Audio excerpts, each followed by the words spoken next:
अमरीकी senator Chris Murphy ने Donald Trump को ईरान के खिलाफ जंग में मुकम्मल नाकाम करार दिया। CNN से गुफ्तगू में उन्होंने कहा कि B-2 तैयारों से अमरीका ईरान की जौहरी तनसीबात तबाह करने में न सिर्फ नाकाम रहा बल्कि अमेरिका ने ईरान को मॉस्को के मजीद करीब कर दिया। उन्होंने कहा कि अमरीका ईरान में निज़ाम की तब्दीली के मंसूबे में नाकामी से दोचार हुआ।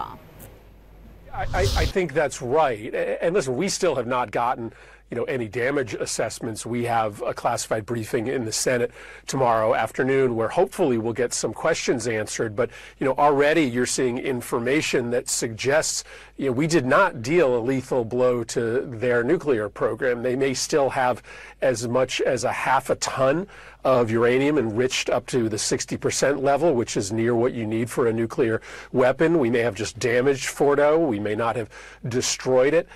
And so if that's the case, if their nuclear program is still basically intact, and now they know that, the only way the regime survives is by speeding towards that weapon, in the medium to long range, this might get worse for the United States, not better. So, we still don't even have all the facts to know how impactful this strike was, but it certainly is going to alter the calculus of the Iranian regime.